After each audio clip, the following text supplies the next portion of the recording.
Ok, buenos días. Gracias, ingeniero. ¿Me escuchan? ¿Sí? Hola, hola, hola. Sí, te escuchamos bien, Ladislao. Podemos ampliar. Excelente. Correcto. Gracias. No sin antes felicitarles a las excelentes exposiciones tanto de Susana como de Lucía. Voy a permitirme nuevamente estar en contacto con ustedes respecto a esta ponencia sobre tecnologías de producción de semilla de papa de alta calidad. Quiero ingresar diciendo que estos días en el evento, en el curso, en estos temas que estamos hablando, estamos mencionando mucho sobre calidad, pero también estamos incidiendo sobre los factores que implican calidad, ¿no? Sin embargo, vamos a desarrollar ahora cómo es que esta calidad se puede mantener utilizando tecnologías de bajo costo, pero de alta rentabilidad en el caso de papa. Acá tengo dos láminas que muestran realmente lo que sucede en la papa, ¿no? Si tengo un campo comercial que el que yo requiero, digamos, invirtiendo, digamos, una cantidad de dinero, yo debo tener esta configuración, ¿no? de una persona. La semilla que yo voy a utilizar me dé esta respuesta. Esto implica de que voy a tener una buena producción. Objetivamente me está indicando que yo voy a tener rentabilidad. Sin embargo, si utilizo una semilla de mala calidad, probablemente tenga esta configuración. Por lo tanto, estas dos láminas me reflejan lo que realmente vale utilizar y cuáles son las implicancias de hacer uso de una semilla de calidad. No solamente el caso de papa, sino cualquier otro cultivo de lo que se está hablando. De tal manera que estas dos láminas me reflejan realmente lo que deberíamos de hacer una buena inversión haciendo uso de una semilla de calidad. Pero para llegar a tener unas muy buenas semillas de calidad, ¿cómo es que yo debo de producir, multiplicar y desarrollar semillas con esos estándares de calidad en el caso? De eso vamos a comentar, vamos a hablar en el día de hoy. Pero no sin antes entrar a un poco conocer cuál es el flujograma de producción de semilla de calidad en el país. Está establecido bajo una norma, bajo una ley, y tenemos que regirnos exactamente lo que realmente es producir una semilla de calidad. De tal manera que yo voy a ver si el flujograma de producción de semilla de calidad en el país, en qué instituciones, en qué instancias, cómo es que está, digamos, regido este sistema, este flujo de producción de semilla. Para el caso de papa, el germoplasma in vitro de material libre de patógenos está en manos del Centro Internacional de la Papa y también en las estaciones experimentales de línea. En algunos casos ya está en manos de empresas privadas. Luego viene el sistema, digamos, ya de multiplicación, que es la semilla básica. La siguiente generación es la básica 1 y 2, con la nueva normatividad, con un nuevo reglamento de semilla. De la misma manera tenemos la registrada 1 y 2, la certificada, la autorizada, declarada y la semilla tradicional. Ese es como el nuevo reglamento de semilla, específico de semilla de papa. Así está normado y así está reglamentado. Entonces, la semilla prebásica y básica está en manos de los centros experimentales de línea, algunas empresas privadas y agricultores organizados, pero que están sujetos, todo este sistema está sujeto, desde la semilla básica hasta la tradicional, está bajo la certificación e inspección de la autoridad en semillas, que en este caso es el Servicio Nacional de Sanidad Agraria, que es el SENASA. Sin embargo, debemos no olvidarnos que este es el flujo de producción digamos, de nuevas variedades y de lo que es el flujograma del desarrollo digamos, de nuevas variedades para producción de semilla. Lo que normalmente hace línea es el mejoramiento genético, desarrolla las variedades, libera las variedades, los registra. Obviamente, en el registro de cultivares comerciales, si esta variedad que ha sido liberada por el INIA o por cualquier empresa o agricultor que está en esas posibilidades, si no está registrado, lógicamente no puede entrar en un registro de cultivares comerciales. Por lo tanto, tiene que tener una denominación a ingresar, repito, al registro de cultivares comerciales. El caso de las papas nativas es precisamente ese gran cuello de botella. Muchas de las variedades de papas nativas están en el Ande, sin embargo no se pueden comercializar como semilla formalmente porque no están registrados como cultivares comerciales. Entonces, si queremos entrar a un sistema formal de producción de semilla, estas tienen que entrar en el registro de cultivares comerciales. Por lo tanto, las nuevas variedades desarrolladas tienen que pasar por este sistema y luego recién entrar a los sistemas de tecnologías de producción y multiplicación. Estas, en el caso de línea, las nuevas variedades, digamos, para mostrar su potencial o su bondad, tienen que pasar. Estimado Ladislao, una consulta. ¿Será posible elevar un poco el volumen de tu equipo? Ahí. Sí, está bien, ya. ¿Me escuchas? Sí, te estamos escuchando. Sí, ya, te estamos correcto. escuchando. Entonces, tienen que pasar a parcelas demostrativas, lógicamente, tienen que mostrarse las bondades con vías de campo, tienen que hacerse una difusión, de decir que esta nueva variedad, lógicamente, tiene tales o cuales bondades, y estas son las características positivas que tiene esta nueva variedad. Evidentemente, estas variedades que han sido liberadas tienen que entrar en conservación y mantenimiento de sistemas genéticos en centros experimentales como es el INIA u otro lugar donde, o las empresas privadas, en parcelas de conservación o material in vitro. Más o menos, esta es la secuencia tecnológica de lo que realmente es la producción y el desarrollo de nuevos materiales y la conservación de estos materiales y la multiplicación de estos materiales. Sin embargo, este material, de acuerdo a la normatividad y lo que ocurre en el país, nosotros tenemos sistemas de producción de semilla, como es el sistema formal de producción de lo que estamos tratando hoy a los técnicos, a los que están en el curso, de cómo es que debe manejarse un sistema formal de producción. Pero también existe un sistema semiformal, ¿no? O sea, algunos utilizan sistemas formales, pero lo que mayormente ocurre en el país es el sistema informal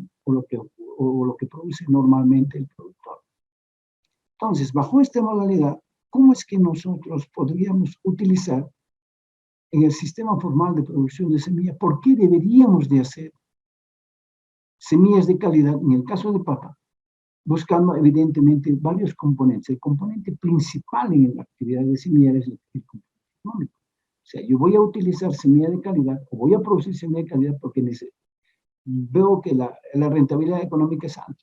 Y efectivamente, producir semilla de muy buena calidad y teniendo una marca, me van a comprar los productores, por lo tanto, voy a tener una ganancia económica. Pero también tengo que manejar la parte tecnológica. ¿Cómo es que yo puedo tener rentabilidad a bajo costo y con alta rentabilidad? Pero también tengo que ingresar y ver la parte legal.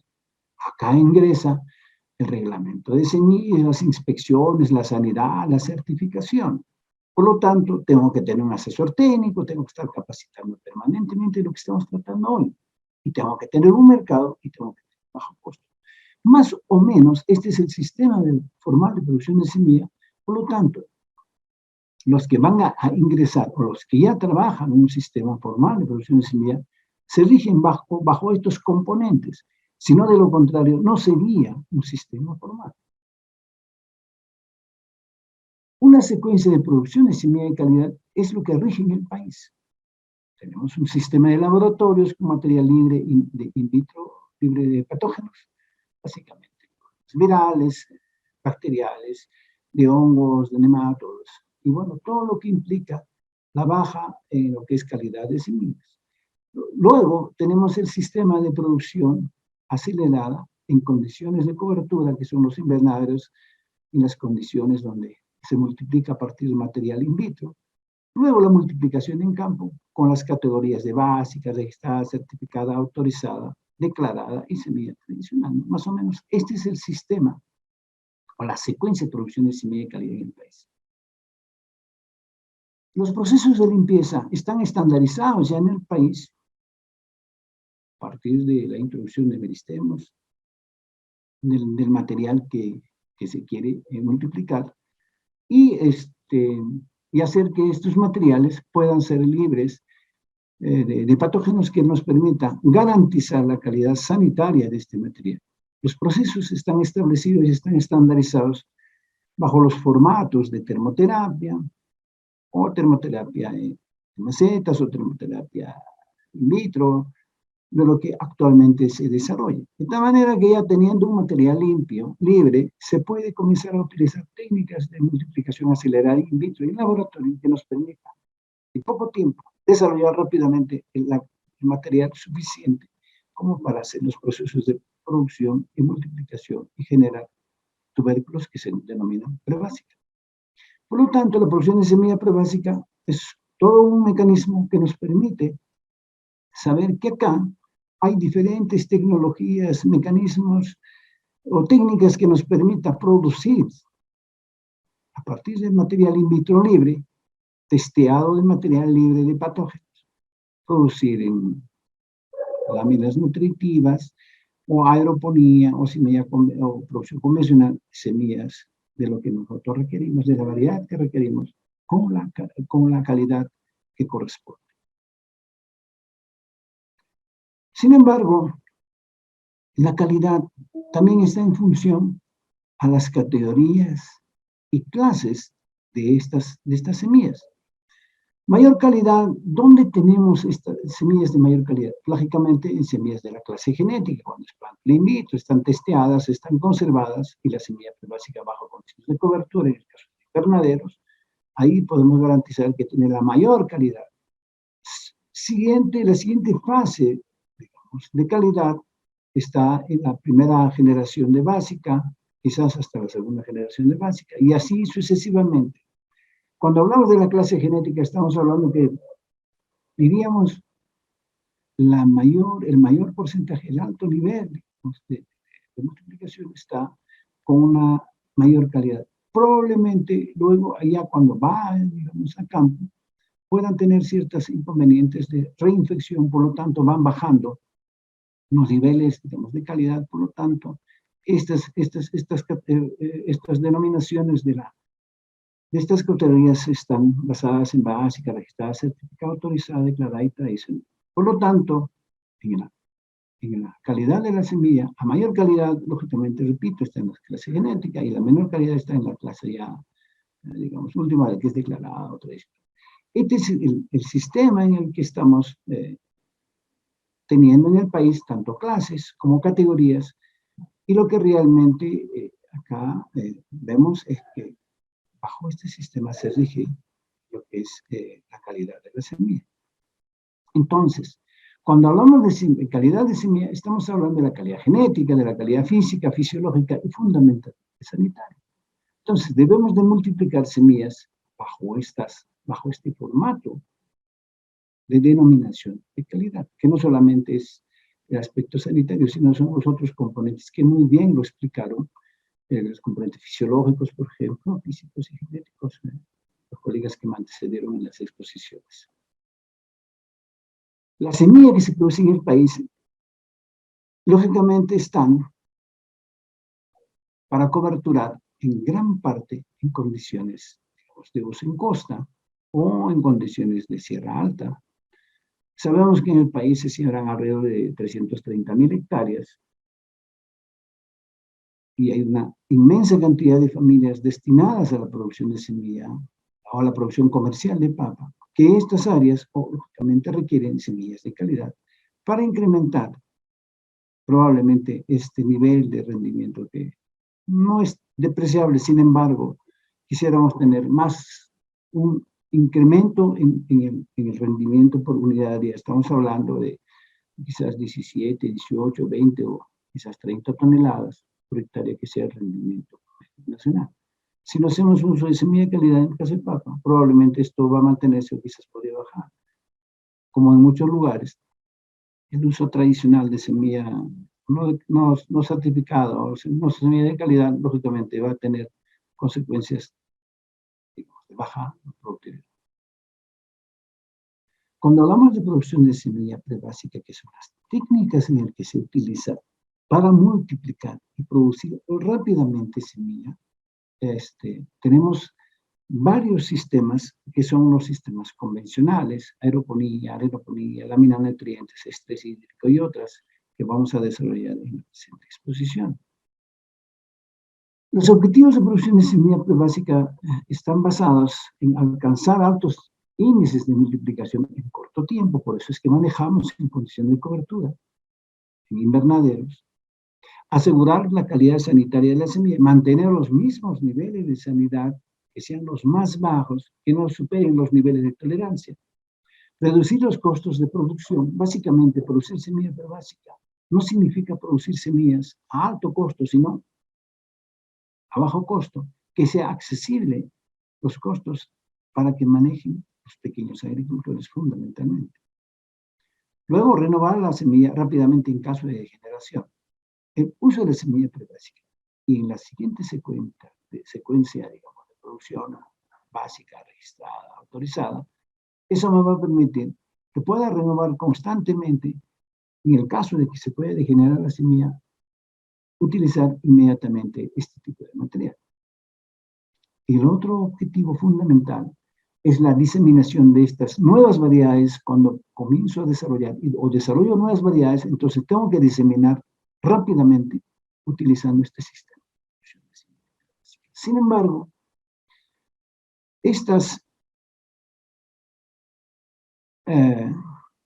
aún en las condiciones de país en que se hace uso de tecnologías distintas, porque tenemos una diversidad, digamos, de variedades, podemos encontrar mecanismos que nos permitan utilizar algunas de estas tecnologías dependiendo en las condiciones que yo estoy trabajando.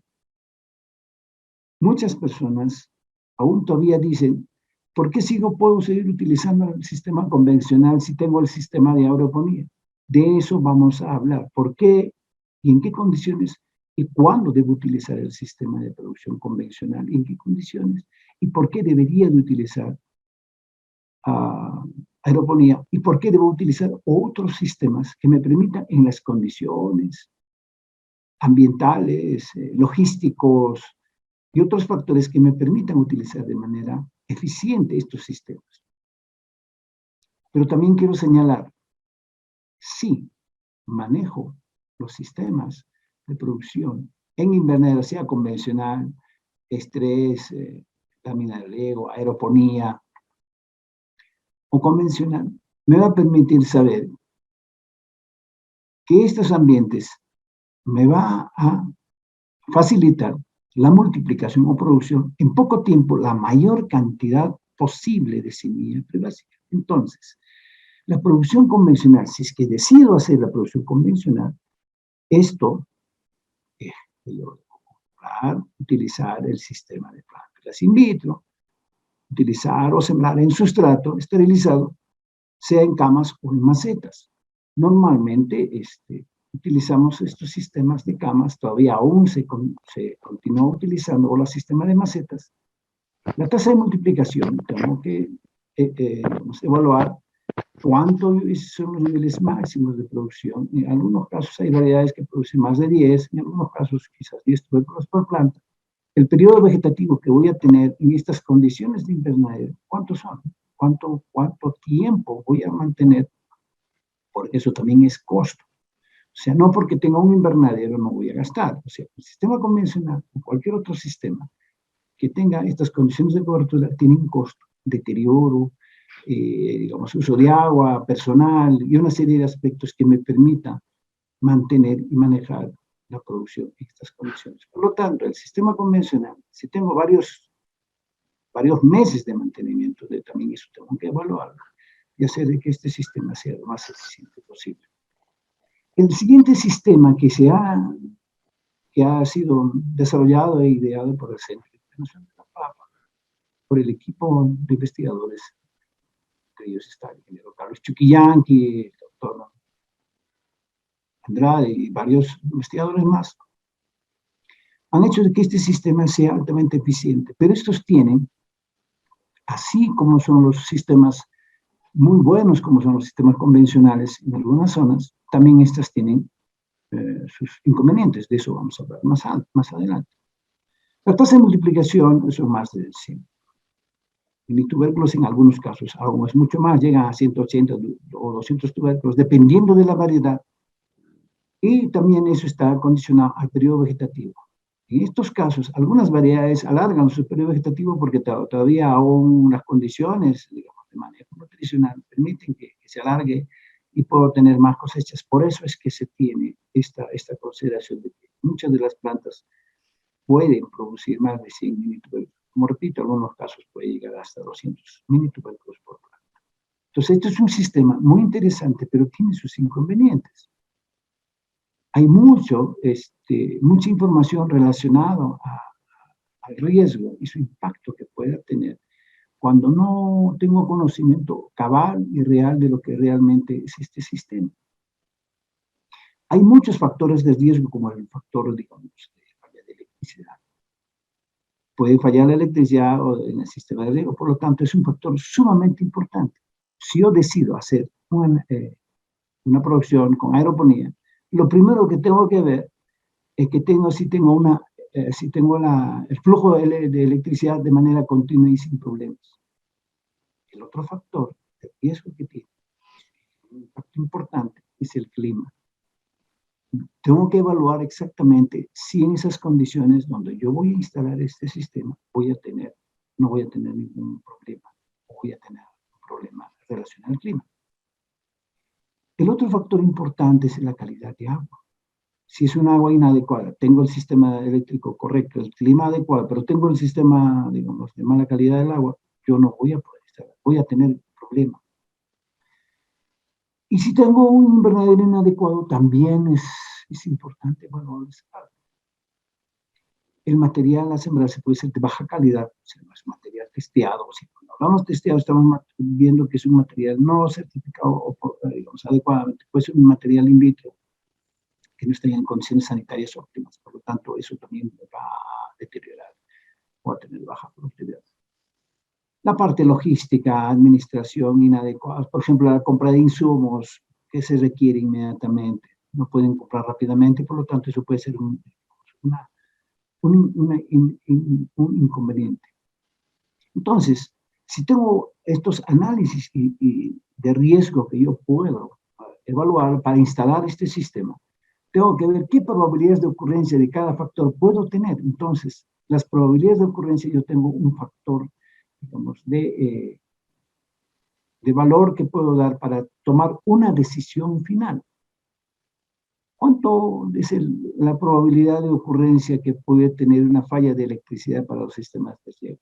Quizás es un intermedio, puedo poner un nivel 3, el clima inadecuado probablemente, un nivel 5, la calidad o cantidad de agua inadecuada puede ser un factor 3, un invernadero inadecuado puede ser un factor 2, el material al sembrarse de baja calidad puede ser un factor 5. Entonces, estos factores yo voy sumando y lógicamente voy a comenzar a decidir cuáles son el impacto y la probabilidad de ocurrencia para tener el riesgo y hacer que yo puedo recomendar o no recomendar, o tomar una decisión si yo puedo utilizar este sistema o no. El sistema es muy bueno si todas las condiciones son óptimas. Si el valor de riesgo está por debajo de 33, entonces se puede implementar el sistema sin mayores riesgos, evaluando, lógicamente, estos factores de riesgo y las probabilidades que tengo. Es importante tomar estos datos. Por lo tanto, si tengo valores de riesgo entre 34 y 43, se puede implementar la aeroponía, pero con cautela, más o menos sabiendo que pudiera tener o no también, considerar el uso de otras técnicas de multiplicación de semilla. Si tengo valores por encima de 40 a 120, este es es muy probable que la aeroponía fracase. Por lo tanto, no puedo tomar la decisión de hacer aeroponía. Hay muchas experiencias en el país y probablemente que se conozca en otras regiones también del país, que no han hecho estos análisis de riesgo y se han aventurado a utilizar la aeroponía y han fracasado. No es que porque la técnica sea mala, el sistema sea malo, sino no han tomado en cuenta estos factores fundamentales para hacer la implementación de estos sistemas. Si tengo estos factores altamente favorables para la instalación, no tendría ningún inconveniente de utilizar el sistema. El sistema es muy bueno. Sin embargo, hay que tomar en cuenta estos factores de riesgo para la instalación. Muchos de los que están en el curso probablemente están pensando en instalar estos sistemas, pero hay que tomar muy en cuenta estos mecanismos, estos factores de inconveniencia para la instalación. El otro sistema, como en la introducción de los sistemas de producción de semilla básica se decía, puedo utilizar los sistemas más convenientes, pero a bajo costo. Uno de los sistemas de producción es la arenoponía. Se utiliza arena como sustrato en camas de almácigo, macetas o bolsas de plástico, las cuales son irrigadas con soluciones nutritivas por gravedad. La tasa de multiplicación es de 10 a 12 tubos, en algunos casos es mucho más por planta. El periodo vegetativo promedio es de 130 días. Por lo tanto, este sistema es muy económico en algunos casos, pero tengo que tomar muy en cuenta algunos otros factores que me permitan tener el flujo continuo de agua y hacer que la solución nutritiva sea lo más óptimo posible. También tengo que hacer un análisis de riesgo, si estas condiciones me van a permitir hacer un uso eficiente de esta técnica. Si no tengo un análisis de riesgo de esta técnica, obviamente voy a tener problemas muy serios en la producción o la multiplicación de semillas. Hay mucha información desarrollada tanto en aeroponía y arenoponía en el país de lo que realmente podemos utilizar de manera eficiente estas tecnologías o estas técnicas.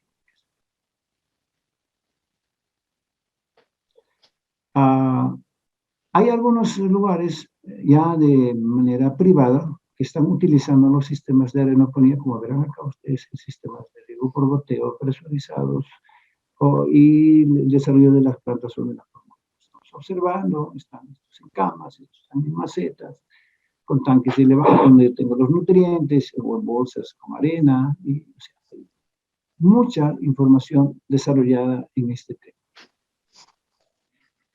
La mina de nutrientes, el NFT, son las raíces de las plantas que crecen en una serie de canales cubiertos con láminas de plástico. Estamos viendo acá, apoyados en una estructura a través de los cuales circula una solución de nutrientes. La tasa de multiplicación es de más o menos 20 por planta, el periodo vegetativo es de 150.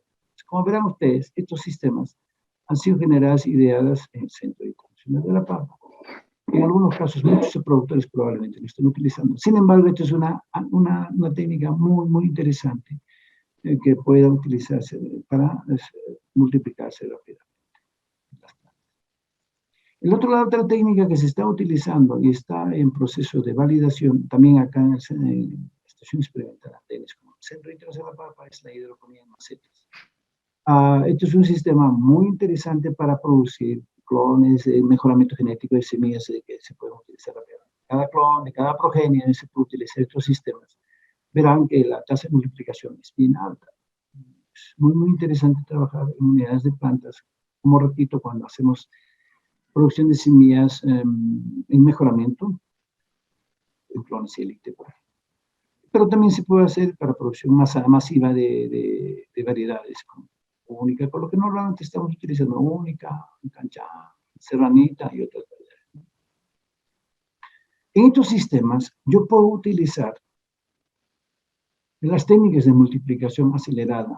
Hace muchos años atrás, el Centro Internacional de la Papa, a muchos centros experimentales de línea, han transferido los sistemas de esquejes de tallo lateral, esquejes de tallo adulto, tallo juvenil. Estos sistemas actualmente en muchos centros de investigación no están siendo ya utilizados. Sin embargo, puede aún, cuando tenemos un una cantidad de material pequeña, yo puedo multiplicarlo.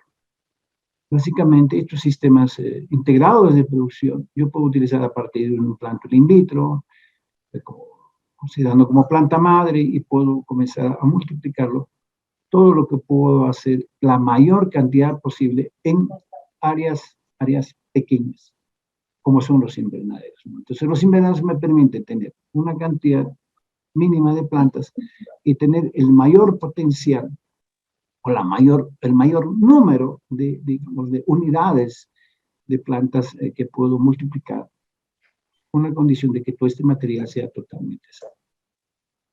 Sin embargo, estas técnicas han sido y son costosos en muchos casos. Cuando entro a producir semilla, tengo que buscar tecnologías y alternativas que sean viables, rentables y de bajo costo. En el INEA se han desarrollado tecnologías de bajo costo, obviamente, utilizando el sistema de brotes. Yo puedo producir semilla prebásica del sistema convencional, sistema de aeroponía, arenoponía, lámina de nutrientes o en hidroponía en macetas. Cualquiera de estos sistemas, yo voy a multiplicar una cantidad, digamos, un ejemplo, en aeroponía, 100 tubérculos por planta. Pero eso, cada tubérculo me cuesta, tiene un costo. Y pongamos un ejemplo de 80 centavos o un sol cada tubérculo, o 50 centavos. Y si hago una relación de cuántas plantas utilizo, cuántas unidades de plantas por hectárea con este tipo de material de semillas, estamos hablando de 40 a 45 mil plantas por hectárea. Y si fuese a 50 centavos, el costo de la semilla sería 20.000 soles. ¿Se imaginan que con 20.000 soles voy a sembrar una hectárea para producir semilla de primera generación, semilla básica de primera generación? Eso es, diríamos, casi imposible, es sumamente caro. Sin embargo, la producción, digamos, de un pequeño lote de material, pero utilizando los brotes a partir de materiales por encima de tubérculos por encima de 60 gramos, puedo utilizar los sistemas de brote o la producción de brote en general, porque son plantas que me permitan, o espacios o estructuras vegetativas que me permiten multiplicar rápidamente en poco tiempo. Entonces, en el INEA se han desarrollado los sistemas de producción de brote a partir de este material. Como verán, se pueden producir en capas adecuadas, en sistemas de almacenamiento a luz difusa. Yo puedo cubrir con una manta plástica, oscurecerlo totalmente y producir estos sistemas de este tipo de brotes. Entonces, un tubérculo prebásico bien conservado, puedo comenzar a producirlos más o menos un promedio de entre 30 o 50 brotes o unidades de plantas o brotes por tubérculo. Por lo tanto, yo voy a utilizar un menor número de semilla prebásica, pero con una alta eficiencia y rentabilidad. Entonces, yo puedo tener, en este caso, un ejemplo de la variedad Canchán, que tiene 4 o 5 brotes, puedo utilizar cada brote como una unidad. Sin embargo, en algunas variedades puedo utilizarlo una vez, 2 o 3, hasta 5 veces el desbrote, hasta que el tubérculo fisiológicamente pueda deshidratarse, digamos, y tener una condición ya no de producción de brotes. Más o menos, repito, puede hacerse hasta 5 veces la cosecha. Como lo que verán, acá se está cosechando. Puedo cosechar en bandejas, enraizarlas, sembrarlas en el campo y producirlas de la forma como están viendo. Cada brote es una unidad de planta. Si hago una secuencia, yo voy a tener cada plántula de brote, y si hago un manejo adecuado de aporte, manejo agronómico correcto, voy a tener esta configuración de plantas, y por lo tanto voy a tener una producción alta, como verán ustedes, de semilla de primera generación. Entonces, ¿qué me permite este sistema? Tener los altos niveles estándares de calidad, pero a bajo costo, con una alta rentabilidad. Digamos, el otro mecanismo es que yo no podría utilizar directamente de sembrar en el campo, sino hago digamos, anticipadamente puedo hacer que enraíce estos brotes en camas para luego trasplantar en campo definitivo. Como verán ustedes, acá están trasplantando una vez desbrotado. Yo lo hago enraizar, aseguro el enraizamiento en camas. Tengo esta configuración de plantas alrededor de 5 a 10 días posteriores al enraizamiento. Voy a comenzar a sembrarlos en el campo. Puedo llevarlo en java con mucho cuidado, los siembro y van a tener esta configuración de plantas y tengo que tener una zona donde tenga humedad. Si hay zonas donde tenga riego, puedo hacerlo, y si no, con agua de lluvia, sin ningún inconveniente. Tienen esta configuración de plantas, las variedades están acá, cada una de estas variedades es a partir de brotes y la producción es esta. Dependiendo de las variedades, la variedad anterior es la variedad Canchan, esta es una variedad Yungay, algunas variedades son altamente prolíficas y pueden multiplicarse y producir más número de semillas. El otro sistema, primero hemos visto el brote directamente sembrado en campo, el siguiente ha sido el brote enraizado, sembrado en campo, y el tercer esquema de producción de brotes es la microtuberización por extracción, que es una tecnología de producción acelerada de semilla de bajo costo y de alto rendimiento por unidad de área. Más o menos, este es un sistema que nos permite que tener en un metro cuadrado puedo producir hasta 3.000 tubérculos, o microtubérculos, o mini tubérculos por metro cuadrado, en un periodo vegetativo de 35 días. Más o menos se puede hacer unas 8 a 10 cosechas anuales. Entonces, como ustedes verán, este es un brotecito que está con 2 mini tubérculos de 1.5 hasta 2 gramos de tamaño, de peso, diré, y con un tamaño más o menos de una arveja, un poquito más de una arveja, o casi tamaño de un arándano. Entonces, esto es un sistema muy práctico que puede utilizarlo rápidamente los pequeños agricultores, o las empresas que entren a un sistema formal pueden utilizar estos mecanismos que son, repito, de bajo costo. Puede utilizar este sistema de arena, no arena de río, sino arena de cantera, lavarlos, utilizar el mismo sistema de oscurecimiento y producción de brotes, de semilla básica, tener esta forma de sembrar, digamos, a una profundidad de 4 a 5 centímetros desde la superficie y tener esta configuración. Regalas de manera permanente alrededor de 20-25 días, luego quitarlas el agua, o sea, reducirlos el agua y comenzar a que la planta automáticamente, por este estrés que les voy a provocar, van a tuberizar. Y por lo tanto, hoy voy a tener mini tubérculos en cada uno de estos brotecitos. En algunos casos son altamente eficientes, pueden producir hasta 2 o 3 mini tubérculos por brote, dependiendo de la variedad. Las variedades nativas tienen esa prolificidad a comparación de las variedades híbridas como la cancha, serranita, ¿no? Por ejemplo, la variedad peronita, guairo, tumbay tienen alta prolificidad, o sea, pueden producir más de un tubérculo por brote.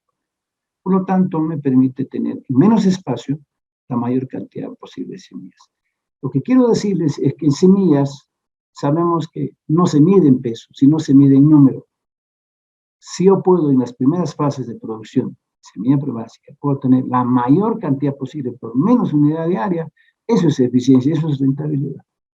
Entonces, tengo que utilizar, como repito, estos mecanismos que son fáciles y muy bien, si manejamos correctamente, vamos a tener una buena rentabilidad. Lo cosecho, acá son las variedades como la variedad Canchan, la Yungay, lo puedo almacenar en unas pequeñas bolsas de plástico para evitar su deshidratación, guardo en cajas de Tecnopor, puedo guardar por alrededor de 7, 8 meses. En condiciones normales de ambiente, a temperaturas por debajo de 15 grados, no voy a tener ningún inconveniente y luego puedo sembrar este material en el campo. Entonces, más o menos teniendo una secuencia tecnológica, para sembrar 1 hectárea, hay muchos datos de investigación que se han desarrollado. Para sembrar 1 hectárea con este sistema, yo voy a tener que utilizar entre 100 a 120 tubérculos prebásicos, que sí puedo comprar de cualquier centro de producción. Invierto, digamos, si fuese a 50 centavos sería 60 soles, invierto, produzco los microtubérculos, más o menos 3.000 por metro cuadrado. Si son 3.000, estos Estos 3.000 yo voy a sembrar en 100 metros cuadrados y los 100 metros cuadrados puedo cosechar alrededor de 30 y 35 metros de primera generación. Solo siembro 1 hectárea y voy a tener semilla comercial. Más o menos la tasa de multiplicación es de 1 a 10. Prácticamente este es un sistema muy eficiente, de alta rentabilidad y de bajo costo. Desafortunadamente, muy poco están comenzando, han utilizado estos sistemas, han sido ideados hace muchos años atrás, estamos hablando de casi 15, 18 años atrás. Sin embargo, todavía seguimos pensando que la semilla debe ser de 60 gramos, de 40 gramos. Cuando estamos hablando de un centro de producción de semilla, tengo que utilizar estos mecanismos de producción, repitiendo, de que en semillas, bajo este mecanismo, cuando inicio la producción, tengo que pensar en el mayor número a menos costo. Entonces, estos no van a, este tamaño de semilla no van a entrar a la certificación porque no está permitido, pero si me voy a un centro de producción, sí, yo siembro esta y recién voy a entrar a los procesos de certificación ya de una semilla comercial. Entonces yo voy a tener como fuente original de semilla este tamaño y lo que me van a certificar es este campo con procedencia de semilla de primera generación. Entonces, yo no puedo tener pues, una gran cantidad de invernaderos porque lo que sucede en muchos centros es tener mayor número de invernaderos, que eso implica costo, mantenimiento, personal y una serie de aspectos. Que puedo tener un invernadero pequeño donde yo puedo utilizar, digamos, la mayor disponibilidad de semilla básica, digamos, de tamaño normal, de 40, 60 gramos, y eso pasar a un sistema de producción de brotes y hacer la microtuberización y pasar a este sistema. Entonces, este es un sistema muy interesante de bajar costos y con alta eficiencia. Puede utilizarse esta semilla en invernaderos o en el campo, con una densidad, sea, digamos, de 40 a 45 mil plantas por hectárea. Y acá un detalle importante. Si yo entro formalmente a producción de semilla, yo puedo utilizar este sistema y más o menos yo puedo sembrar 45 mil plantas por hectárea, que eso me requiere, que eso me permite utilizar menos logística para 45 mil plantas por hectárea. Si fuese semilla convencional, tamaño normal, digamos de 40 o 60 o 80 gramos, eso verá que tengo que logísticamente trasladar en un vehículo 2.000 kilos, 2.500 kilos. Pero este sistema me permite utilizar menos cantidad digamos, de kilos. Estamos hablando hasta 110 kilos de microtubérculos por hectárea. De tal manera que esto me permita bajar costos con una alta eficiencia. De la misma manera, podemos ver de que cómo yo puedo sembrar estos mini tubérculos o microtubérculos en campo. Como verán ustedes, acá están las variedades, tanto Yungay, Marilis, el tamaño que está en la palma de la mano es tan pequeña que muchos agricultores quizás no crean, esto no puede ser semilla. Sin embargo, podemos sembrar en camas, a una profundidad, digamos, de 3 veces su tamaño, y individualmente, como verán ustedes, la semilla, si es sano, no hay ningún problema, está con todo su potencial genético, vamos a sembrar en camas, en surcos.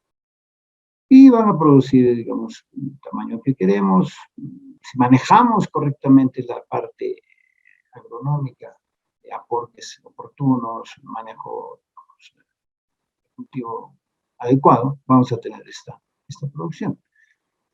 El tamaño de tubérculo no implica que si tengo un tamaño de semilla de 1 gramo o de 2 gramos, me van a producir ese tamaño, ¿no? Si la planta está normal, te va a producir un tubérculo normal. Eso no implica en absoluto el tamaño, que no va a desarrollar el mismo tamaño. Muchos agricultores en muchas zonas pensaban de que si yo siembro una semilla pequeñita, me va a producir semilla del mismo tamaño. No, es absolutamente no es correcto. Si no es la planta, si desarrolla normal, van a producir tamaño semilla. Ahora, lo que la certificadora requiere saber que hay un tamaño, gruesa, primera, segunda y tercera, ¿no? Lo que dice y hace el reglamento de semillas, y los certificadores van a verificar que esa es la fuente, ¿no? Tiene una fuente y tiene una producción De igual manera, yo puedo hacer y ustedes pueden hacerlo, de que yo puedo sembrar una planta in vitro, no necesariamente ya en condiciones de invernadero. Hay bastante experiencia en el país, tanto en la Sierra Central como en la Sierra Sur, directamente sembrados tanto de las papas nativas como papas mejoradas. Acá están viendo, se están aclimatando plántulas en bandejas para sembrar. Son plántulas in vitro de la Estación Experimental Andenerías. Material in vitro directamente sembrado en el campo, o en bandejas enraizadas directamente sembradas en el campo, trasplantadas directamente como si fuesen los invernaderos. Y esta es la plántula in vitro, plántula in vitro con una alta productividad. Entonces, si las condiciones de invernadero no las tengo, pero tengo esta alternativa, puedo hacerlo directamente, como lo que están haciendo muchos agricultores de la Sierra Central, el departamento de Huancavelica, Junín, Cerro de Pasco, Huánuco, Ancash también lo están haciendo, también acá lo estamos haciendo. Esta es la Estación Experimental Andenes. Acá hay las plántulas que están bien, plántulas transplantadas en condiciones de andenerías, y miren, sin ningún inconveniente. Esta es la producción. Pueden producir normalmente, con la condición de que todo este material haya sido manejado correctamente sin ningún problema de reinfección. Así como los invernaderos con cobertura, yo puedo manejar y evitar que ingresen vectores, o las personas que manejan, no van a manejar, digamos, cubrirse, desinfectarse, aparte de inocuidad correctamente, puedo contaminarlo. Sin embargo, las posibilidades de producción a partir de plántula in vitro, sin cobertura o sin invernadero, sí se puede hacer. Sí se da y es posible hacerlo sin ningún inconveniente. Entonces, esto me bajará definitivamente los costos. Si tengo un material prebásico en campo, ya no es prebásico, sino es primera generación directamente, el tamaño como estamos mostrando en este tubérculo, que es la variedad única, yo puedo seguir utilizando los sistemas de brotes acá. O sea, seguir, digamos, sacándole el mayor provecho posible del tamaño del tubérculo utilizando el sistema de brotes. Entonces, esto me permitirá hacer que yo puedo utilizar los sistemas de producción de semilla utilizando estos mecanismos. Como repito, con la lógica de decir que yo puedo utilizar estas tecnologías de alta eficiencia y de bajo costo. Sí, tengo que producir semillas y tengo la empresa que me va a producir semillas para abastecer a los mercados, sea de sierra o de costa, y con las variedades que yo he, digamos, identificado que tienen buen mercado, tengo que utilizar estos mecanismos. Uno de los grandes inconvenientes que tiene la papa, ¿por qué no utilizan semilla de calidad? Es por el costo. Y el costo implica que hemos utilizado sistemas, digamos, de producción de semilla prebásica, o desde in vitro, plántula in vitro, semilla prebásica, alto costo, y no hemos utilizado estos sistemas, por lo tanto hemos utilizado la mayor cantidad posible de plántulas, la mayor cantidad posible de semilla prebásica, alto costo. Obviamente la siguiente generación de semilla va a costar caro, por lo tanto, si voy a comenzar a comercializar a alto costo, nadie me va a comprar. Entonces, estas alternativas de producción me van a permitir bajar los costos con estándares, digamos, de calidad más altas, con mínima infestación, aún en campo, con las siguientes generaciones, voy a ser rentable. De eso se trata estos sistemas de producción de semillas. Tenemos que adecuarnos en las condiciones en que trabajamos en el país. No somos un país estándar, digamos, donde yo pueda tener los niveles de clima o de manejo estándares, ¿no?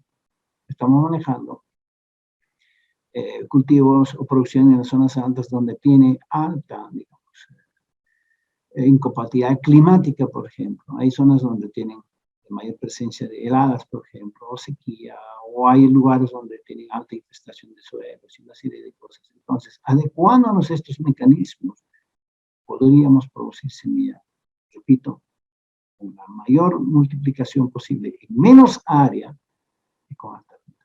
Y es posible. Está ya, digamos, demostrado y sin inconveniente. Sin embargo, estos sistemas de producción tan eficientes que le hemos mostrado Si no tiene un sistema de control de calidad, de nada me sirve. De nada me sirve que tenga 3.000 unidades de tubérculos básicos por estrés hídrico si no tengo un control interno de calidad. Uno de los grandes problemas que tiene la papa, la producción de semilla de papa, y los grandes problemas en certificación es que no hacemos un control interno de calidad. ¿Qué significa el control interno de calidad? Tengo que mantener los estándares más bajos de infestación en los siguientes ciclos de multiplicación. ¿Cuántas veces puedo multiplicar brotes? Si no tengo el control interno de calidad, voy a tener la misma proporción de tantas veces puedo infectar o infestar con problemas básicamente virales. Entonces, si yo tengo un sistema de producción adecuado o un control interno eficiente, los sistemas van a ser altamente eficientes. Entonces, si cualquiera de los que lo hemos dicho anteriormente, que yo puedo utilizar estos sistemas de producción, tienen que estar acompañado, emparejado de un control interno estricto de calidad. Repito, esto es un mecanismo que no debo dejar de utilizar.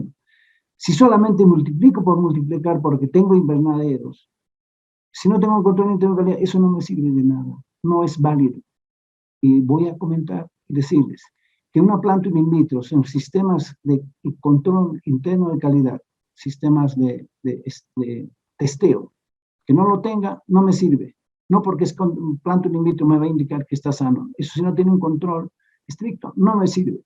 Si tengo un invernadero, si no tiene un control interno de calidad, tampoco me sirve. Multiplicar semillas prebásicas sin control interno no me sirve para nada. Tengo que tener estos dos mecanismos de producción de manera continua. O sea, tengo el laboratorio, tengo el invernadero eficiente, y si hago el control interno, esa dualidad tiene que manejarse de manera constante y permanente. Entonces, el control interno de calidad, ¿qué significa? Si tengo una zona donde yo estoy trabajando, digamos, estos son datos de Cusco. Estamos hablando de la calidad de la semilla, está en función a la calidad genética, ya he escogido que es una variedad nativa, la papa Hompis, o la papa Guairo, la peruanita. Identifico qué es lo que voy a producir, porque ese es el mercado que he identificado, eso yo voy a vender. Entonces, yo hago que la variedad voy a multiplicar con la calidad genética, con la calidad física que tiene, calidad fisiológica que tiene, está ok, pero he fallado en la calidad sanitaria, no me sirve para nada la semilla. Los usuarios van a decir, puede ser una semilla muy buena, me han dado los estándares que quiero, el tamaño que quiero, pero es una semilla de mala calidad porque ha aparecido, una de las cosas que puede pasar es que ha aparecido un sistema, digamos, una sintomatología de virus. Pero entonces, ese aspecto es fundamental. Cuando yo manejo la calidad sanitaria, tengo que regirme a un aspecto fundamental. Tengo que saber la prevalencia y la incidencia del problema viral que en este caso estamos hablando. Sabemos que hay muchos virus que generan mucho problema en la papa. Por lo tanto, debo de saber si en el escenario donde estoy produciendo semilla, las técnicas pueden ser eficientes, pero si no sé hacer el control interno de calidad con el problema principal que tengo, no voy a poder hacer nada. O sea, eso es evidentemente un problema muy serio. Por lo tanto, tengo que saber y estandarizar, decir, ¿qué problema tengo? Si son 6 virus que son generalmente los problemas en el caso de papa, ¿qué virus son los que yo tengo en la región? Este es un dato de Cusco. En el Cusco tenemos la mayor prevalencia e incidencia, es el virus I, luego el virus X, y la combinación de ambos, como verán, X y acá, y así sucesivamente. Y hay algunos que siempre no están solos, sino están en mayor proporción. Pero en otras zonas no son así. La mayor prevalencia es el virus del enrollamiento. Entonces, yo tengo que saber, cuando haga el control de calidad, contra qué cosas debo de hacer el control y contra qué virus yo debo tener ojos, ceja y pestaña. Entonces, tengo que hacer una prospección, decir, con qué problema principal estoy para no tener el problema, digamos, en las siguientes generaciones. Entonces, sabemos que el virus genera este problema. Una infección primaria, una infección secundaria, y estos son las consecuencias. Es una sola variedad, son datos de hace muchos años atrás para demostrar que efectivamente el problema viral, en el caso de semillas, es esto, ¿no? En el caso de producción, obviamente, también. Si yo tengo una semilla sana, va a producir de esta forma. de esta manera, y si tengo esa misma variedad con una infección viral, lógicamente me va a producir de esta manera. De esta manera que yo tengo que saber en qué escenario estoy trabajando, cuáles son los problemas principales para que yo pueda producir eficientemente. Tal como repito, tantos números de semillas voy a multiplicar en poco tiempo, con alta eficiencia y a bajo costo. Si no tengo el control, el manejo del problema principal que tengo, de nada me sirve. Por lo tanto, el control interno de calidad es supremamente importante. Entonces, si hablamos de virus, hay varias formas de identificación. Yo puedo hacer digamos, los mecanismos de control desde la forma, digamos, de diseminación. PDI, ¿cómo se disemina? Hay mucha información desarrollada en el PDI, en el PDX y en el PDS. En estos virus, tanto XS se multiplica por contacto. Sin embargo, la variedad o el problema viral de PBI no solamente se transmite por áfidos. Hay zonas donde se produce papa, hay zonas altas, no hay áfidos, sin embargo se transmite. Entonces está en función a las variantes o a las razas que hay. Mucho se ha especulado y se dice, ¿no?, que solo se transmite por áfidos. Eso en condiciones de costa, pero en condiciones de sierra, donde se multiplica la mayor cantidad posible de semilla, se transmite por contacto. Hay variantes que son muy, muy, muy agresivas, como es el variante PBI necrótico, el variante común, el variante ordinario, que se transmite también por contacto, no solo se transmite por ácidos. Por lo tanto, tengo que tener mucho cuidado en los mecanismos de transmisión. Cuando sé exactamente en qué escenario estoy, cuál es la prevalencia o la incidencia de qué tipo de virus está, entonces yo puedo hacerlos, identificarlas, utilizando tanto los brotes, utilizando tanto los, digamos, brotes de tubérculos o las hojas de las plantas que voy a chequear.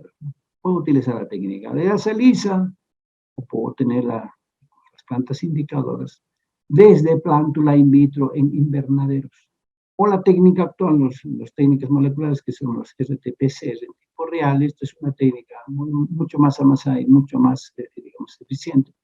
Que hay laboratorios regionales que están trabajando y hay sistemas de apoyo, sistemas de atención que pueden hacerlo. Yo no necesariamente puedo tener yo el laboratorio, yo puedo hacer que me hagan un servicio en laboratorios, que puedo saber qué es lo que está pasando con mi material y así tener la seguridad de que lo que estoy produciendo está correctamente sano, ¿no?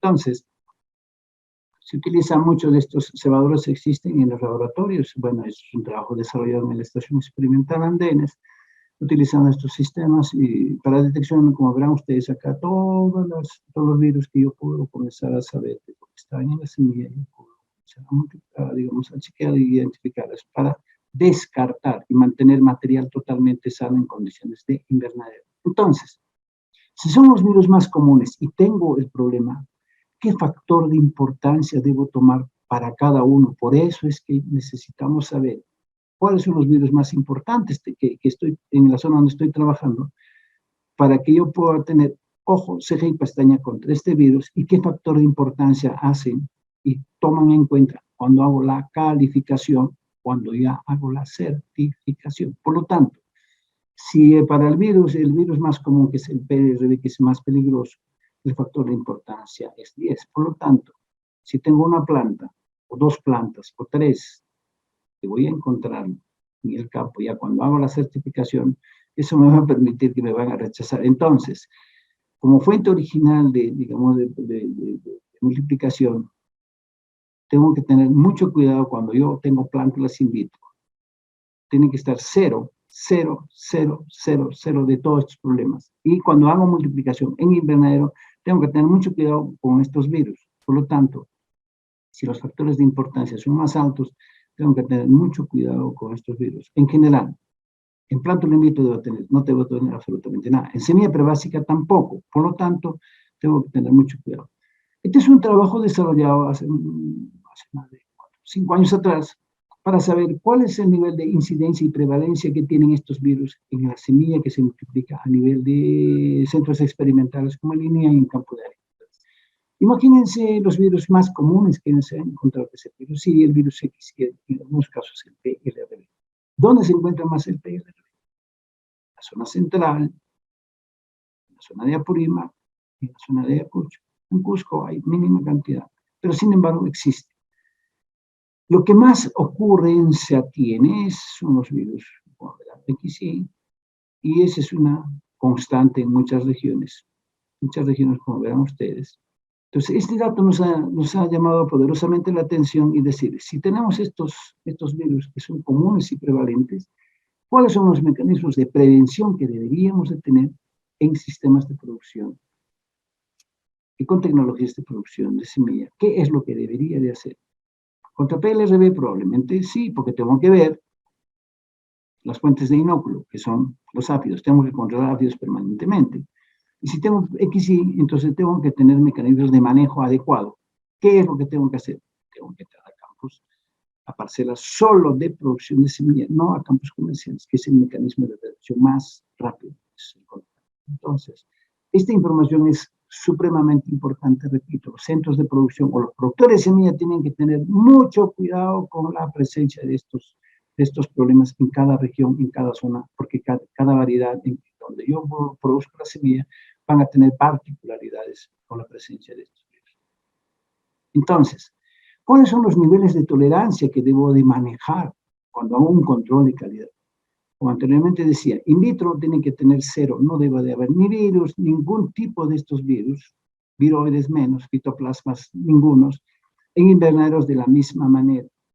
Cuando yo decía hace un momento que in vitro, por más que sea in vitro, si no tengo un test para estos problemas, de nada me sirve, tiene que estar testeado. Segundo, si tengo manejo en invernaderos, también tengo que tener testeados los materiales, por lo tanto debo mantener 0 nivel de infestación. Repito, no necesariamente porque es un invernadero, es un in vitro, debe estar libre. No es así si es que no manejo correctamente y no hago un control de calidad permanente, continuo de lo que está sucediendo en el invernadero. Puedo producir una semilla pero básica con niveles más altos que el que estamos viendo acá y por lo tanto el nivel de multiplicación puede ser continuo y además eso no me sirve. Y en las siguientes generaciones voy a encontrar, el certificado va a encontrar que los niveles de altos de infestación y vamos a decir, pero si era material de invernadero, si era material in vitro, pero si no he hecho un control de calidad, lógicamente no voy a saber nunca. Entonces, esto me permite saber y si tengo algún material en el invernadero infestado, tengo que eliminarlo. Tengo que saber que, en muchos casos, experiencias que nos han permitido saber y conocer y hacerlos. En muchos casos hemos eliminado plántulas en el invernadero porque hubo una infestación desde in vitro. Hay casos como eso. No es nada que no sea, digamos, nada normal, digamos, que yo podemos eliminarlo. Pues pasa eso porque hacemos un control de calidad. Si no hago eso, obviamente voy a seguir multiplicando material que cuando nos hemos dado cuenta en algunos casos, como ya Martillo con una alta infestación de PDI, en segunda generación de básica apareció una infestación de casi 60% y encontramos que era material de in vitro. Pero todo pasó, filtró y bueno, había problemas. Y eso pasa en muchos centros de producción. Entonces, repito una vez más, el control interno de calidad es muy, muy, muy importante. Pero también hay problemas que no están permitidos. El YBV, por ejemplo, es un virus cuarentenario, en viroides ninguno es posible, menos fitoplasma. Si tengo estos problemas que he detectado, lógicamente, no es un centro de producción, elimino completamente, pongo en cuarentena y ya no produzco semilla. Por lo tanto, estos sistemas de control para ver los niveles de tolerancia es muy, muy, muy importante. Una de las cosas que yo debo de saber es que si yo me apoyo en los sistemas, digamos, de tecnología más avanzada de detección, también debo de saber que yo debo de conocer exactamente las sintomatologías que tienen los virus en los campos de producción o de multiplicación. Estos síntomas son los más comunes en las papas nativas.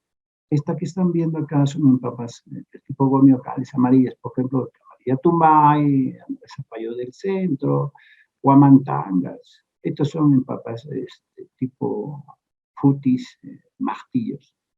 Entonces, a veces uno confunde y dice, no, este está con rancha. No, esto no es rancha, esto es la consecuencia de una infestación de un PDI necrótico.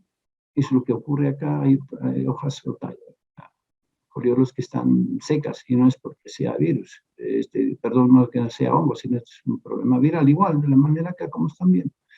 Y los virus más comunes también, aparte de lo que existe esto y lo que es más común, cuando ven los agricultores esto aplican un fungicida no va a solucionar nada. Entonces hay que eliminarlos constantemente, de manera inmediata, porque esto va a contaminar otras.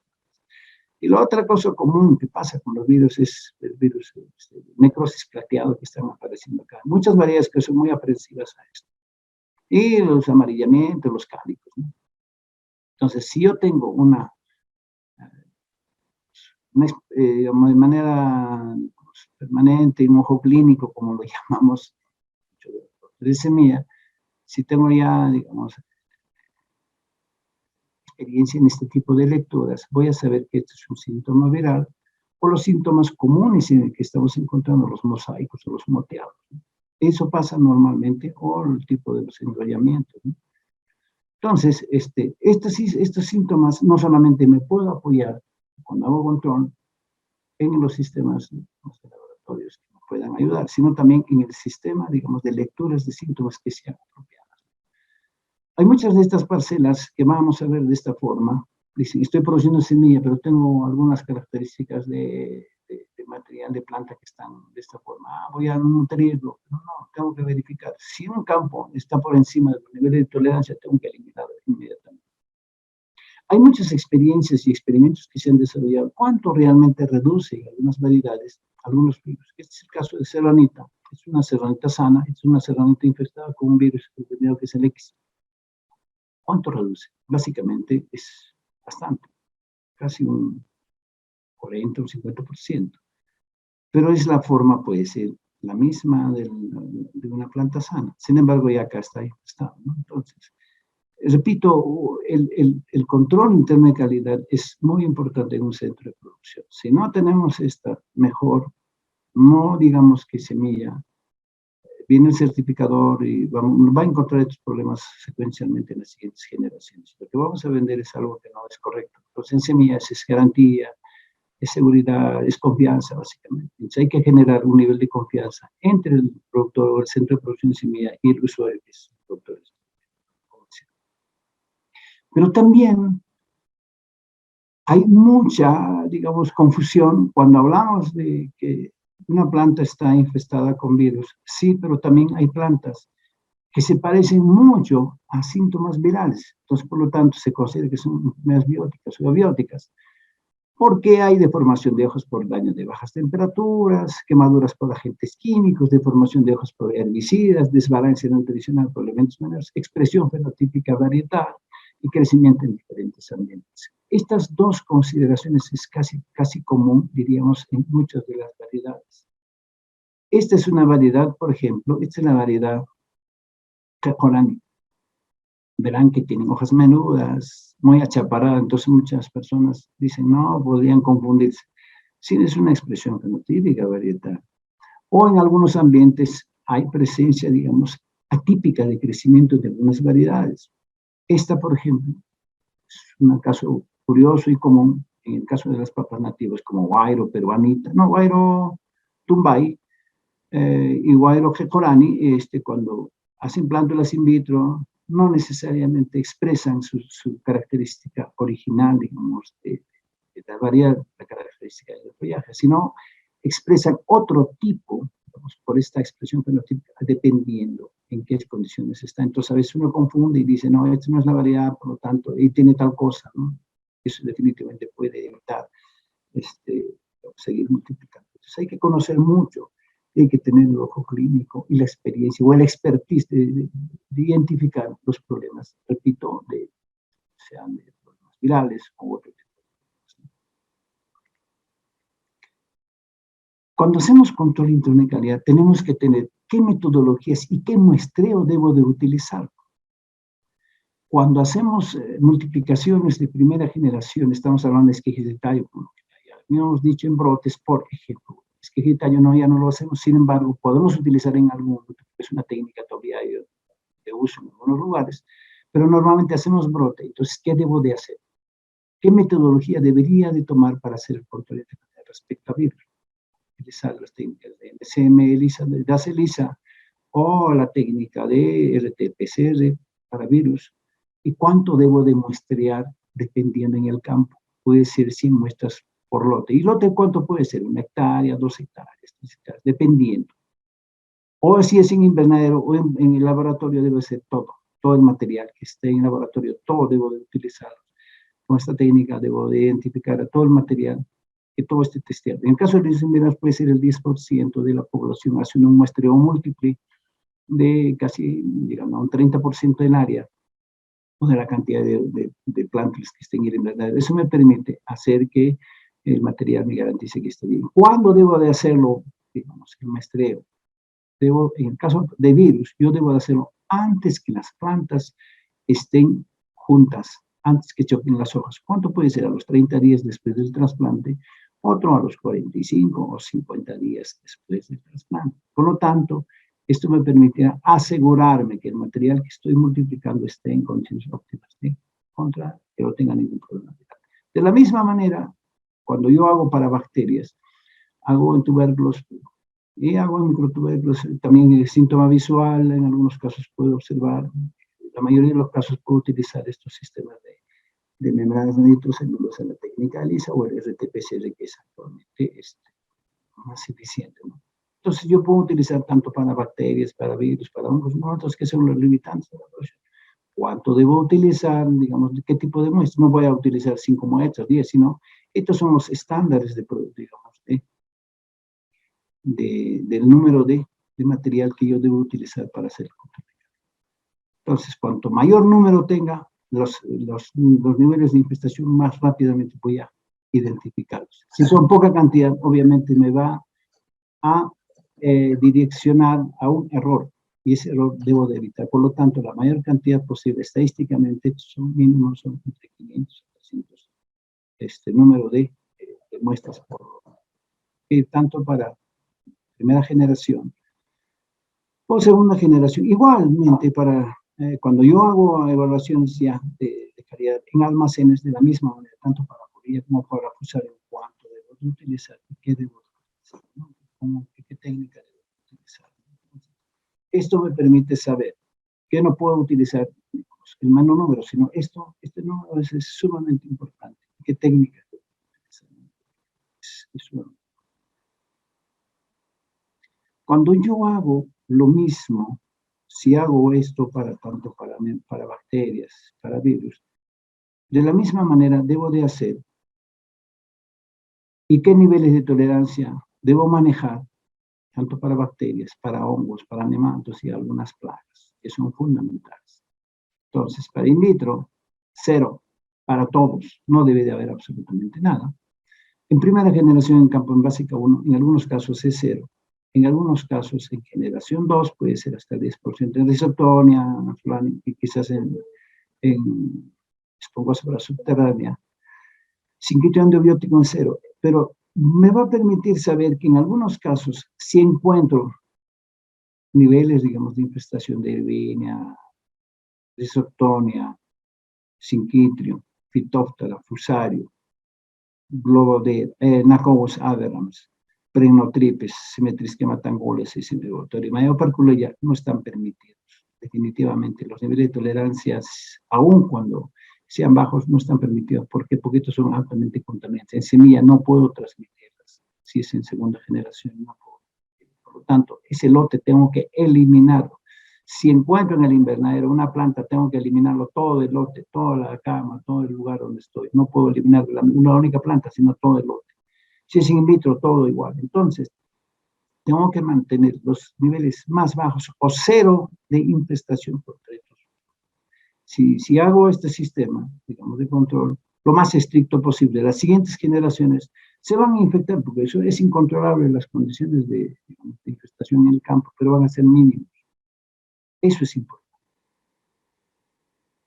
Por lo tanto, los niveles de tolerancia ya en campo, cuando hace ya el certificador, una evaluación con factores de importancia. Fíjense acá, el enrollamiento y el mosaico, en este caso el enrollamiento es PLRB, el mosaico severo es el PDI. Mire, los niveles de factor de importancia es 10. Cuando encuentran más de una planta ya es sumamente peligroso, me puede bajar los niveles y por lo tanto la calificación va a estar por encima de estos niveles permisibles. Entonces hay que tener mucho cuidado. Repito, estos son los niveles de tolerancia que manejan los certificadores. Entonces, los puntajes máximos, tanto en básica, registrada, certificada, debo manejar los niveles más bajos que me permitan que la segunda inspección va a permitir que mi lote de semilla que estoy produciendo está ok. Bajo los sistemas o las técnicas de multiplicación que haya utilizado, están con los bajos niveles, repito, de infestación. Y los niveles o los puntajes deben ser lo más bajos posible, de tal manera que eso me permita que el certificado me va a poner la tarjeta de certificación correcta. Pero acá hay un detalle importante. Tengo que tener la garantía suficiente como productor de semilla. Yo tengo que tener la garantía suficiente. ¿Qué es esa garantía? La confiabilidad de lo que los sistemas que he utilizado son correctamente manejados, correctamente utilizados, y que el certificador me va a certificar, como dice el término de certificación, de lo que he hecho está bien. Entonces, la garantía entre el productor de semilla y el agricultor sea lo más confiable posible. Semillas es sumamente peligroso en la medida en que yo puedo hacer que, si no tengo los controles internos estrictos de calidad, por más que haya utilizado los sistemas más eficientes, digamos aeroponía, estrés hídrico, lo que quiera, si no hago un control de calidad, de nada me sirve. Tengo que garantizar, primero, yo como productor de semilla, que lo que estoy produciendo está óptimamente confiable. Entonces, ese nivel de confianza debe mantenerse. Si tenemos el nivel de confianza óptimo, el productor, digamos, el usuario de la semilla que estoy produciendo, va a comenzar a ser el mejor diseminador de esa confianza. Va a decirle al agricultor, a cualquier otro usuario, decir, la semilla de tal empresa o de tal productor es muy bueno porque me ha resultado muy bien. Ese es el nivel de confianza que debo de mantener, utilizando estos sistemas eficientes y los niveles, digamos, de control interno de calidad eficientes. Por lo tanto, ese nivel de confianza debo de mantener. Muchas gracias.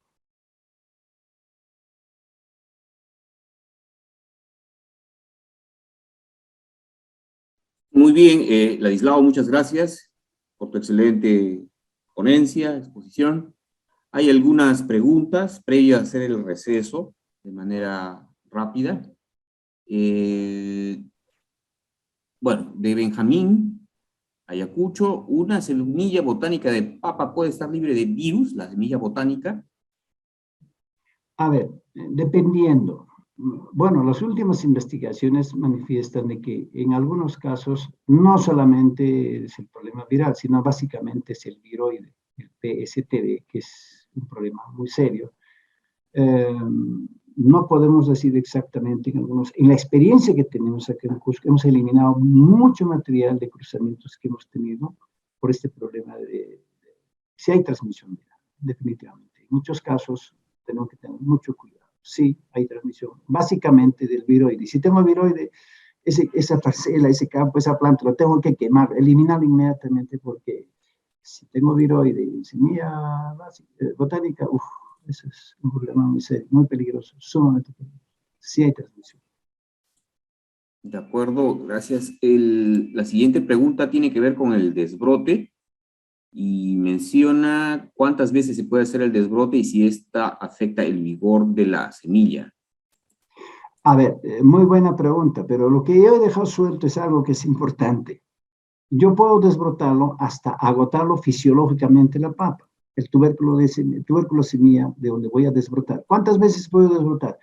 En los estándares de trabajo que hemos tenido hay variedades que pueden soportar hasta 5 veces, pero hay variedades que en una sola ya fue. Por ejemplo, la variedad canchán, no puedo desbrotarlo más de una vez, por ejemplo. Ese es un dato muy interesante y es muy buena pregunta.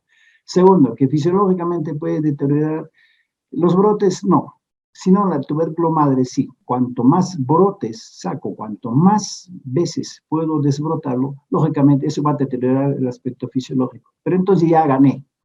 Cuanto más brotes he sacado, he ganado, porque los brotes me van a permitir multiplicar más veces. Eso está en función a las variedades y en las condiciones de manejo que puedo tener de la semilla, en las condiciones de uso y de producción de brotes. Eso depende bastante. Pero hay un detalle muy importante que hasta este momento no han hecho la pregunta, pero yo voy a adelantar. ¿Cuántas veces puedo yo utilizar mi mano para desbrotarlo si no tengo la expertise y la desinfección permanente? Voy a tener la posibilidad de multiplicar las veces que estoy manipulando el tubérculo y el brote. Por lo tanto, cuando yo manipulo la semilla prebásica, las plantas las invito en invernadero, las plantas que estoy manejando en condiciones de invernadero, tengo que tener mucho cuidado en la inocuidad. ¿Qué es la inocuidad? La asepsia fundamental. ¿Y qué es la asepsia? Utilizar eficientemente los sistemas de no contaminación, o sea, evitar la contaminación. Mi mano está trabajando constantemente manipulando el brote. Entonces, ¿qué debo de hacer? Tener un baldecito con agua jabonosa de manera constante. Cada vez que yo manipule un tubérculo, un brote, tengo que estar lavándome la mano con agua jabonosa. Entonces, este es un mecanismo que debe ser de manera permanente, constante, no solamente en invernadero, no solamente en el invernadero debe haber un pediluvio, un desinfectarse, digamos, las fuentes de contaminación que son los pies, los zapatos, la ropa de trabajo, sino también la mano fundamentalmente. Entonces, si cuando estoy manipulando los brotes tengo que estar lavando de manera permanente. Una vez que utilice un brote, la siguiente vez que manipule tengo que estar constantemente lavando. Y a veces no tenemos esa costumbre o esa forma digamos, de utilizar los mecanismos correctos. Entonces, si tengo un tubérculo que está con virus, no lo sabemos, las partículas virales en la siguiente, digamos, manipuleo lo voy a contaminar. Vean que, digamos, en el caso de virus, la contaminación es intensa, es rápida, es muy violenta, dependiendo de qué tipo de virus es. Entonces, por eso decía, ¿qué tipo de virus tengo en la región? Y eso tengo que tener mucho ojo, ceja y pestaña con el virus en el que tengo más prevalencia, más porcentaje, ¿no? Entonces, estas cosas me permitirán manejar correctamente, repito, los brotecitos. Lo puedo hacer, pues, agotarlo el tubérculo fisiológico, que son máximo 5 veces. Correcto, legislado, muchas gracias. Hay otra pregunta más de Sheila Cordero, el amarillamiento. ¿Cómo puedo diferenciar el amarillamiento de senescencia con el amarillamiento de virus? Ya, el amarillamiento de virus se manifiesta tempranamente. En muchas variedades, en muchas zonas, el amarillamiento se puede manifestar a los 20 días, 25, 30 días después del brotamiento. Eso significa que puede estar algún problema viral. No necesariamente puede ser un virus determinado, sino un complejo de virus, por ejemplo, los cálicos. Eso es una cosa dependiendo de la variedad. También hay variedades que son muy susceptibles a este tipo de problemas. Entonces, no necesariamente a la senescencia. Si es en la senescencia, probablemente, si está ya por encima de 90, 95 o 100 días de periodo vegetativo, dependiendo de la variedad, variedades precoces, si tienen amarillamiento es porque se necesitan.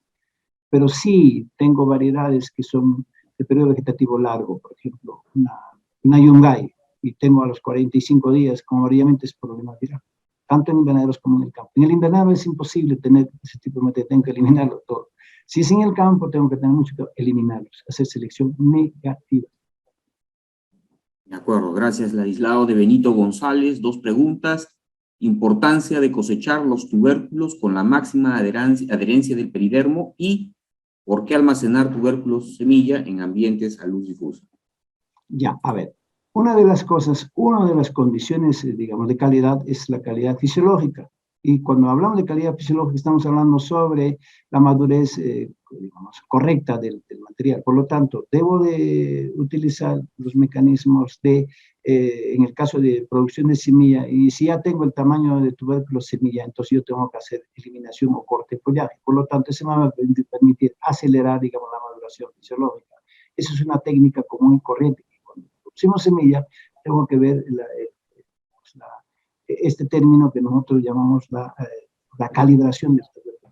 Entonces, en la calibración yo tengo que eliminar el follaje, cortar el follaje. Ya no va a hacer que el tubérculo se incremente en el tamaño, porque eso no va a permitir vender como semilla. Entonces, después que yo lo pueda hacer el corte, debo dejar entre 15 o 20 días hasta que el peridermo pueda impregnarse el tubérculo a la piel correctamente, y eso me va a permitir que tenga la calidad fisiológica correcta, sin ningún inconveniente, mantener la fisiología correcta.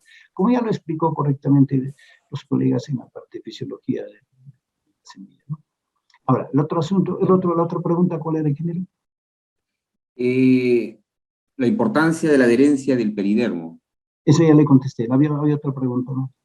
La luz difusa en tubérculo semilla. ¿Por qué Correcto, almacenarlos? la luz difusa, sí. ¿Por qué debo tener la luz difusa en almacenes?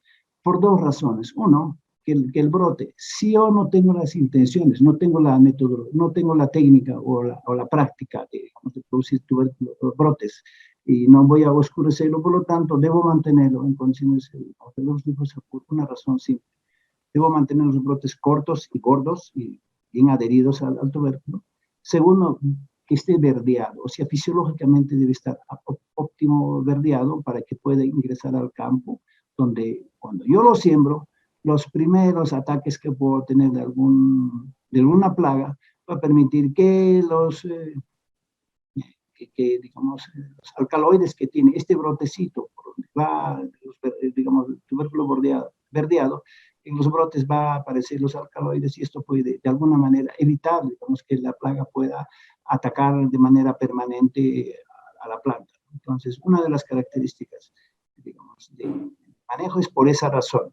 Entonces, debo mantener fisiológicamente óptimo, sin deshidratarse, porque si tengo brotes grandes vas a deshidratarse rápidamente, entonces eso no es óptimo. Por eso es que se mantiene en condiciones de luz difusa, verdeados, turgentes, y óptimas condiciones. Por eso es que, repito, se mantiene en condiciones de luz difusa. De acuerdo, gracias, Ladislao. La última de Walter Ledesma.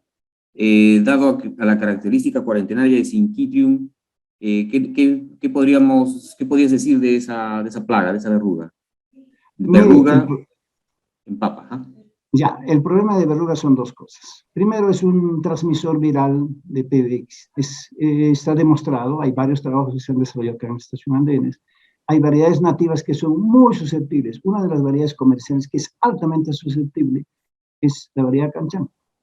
En algunas zonas, como Apurímac, por ejemplo, Ayacucho, Cusco también, hay zonas donde hay alta infestación de verruga y siembras de variedad Canchán, ya es un problema serio. Aparte de deteriorar el cultivo, bajar los rendimientos, deteriorar el tubérculo, va a transmitir virus. Ese es el gran problema. Segundo, gran parte de las zonas altas donde hay mayor producción de papas nativas, casi la mayoría están infestadas de este problema. Por lo tanto, hay que tener mucho cuidado en el manejo de producción de semillas en zonas donde no exista este tipo de problemas. Más adelante, en la siguiente exposición que vamos a hacer, a las 2 de la tarde, justamente vamos a hablar y vamos a ampliar de este tema.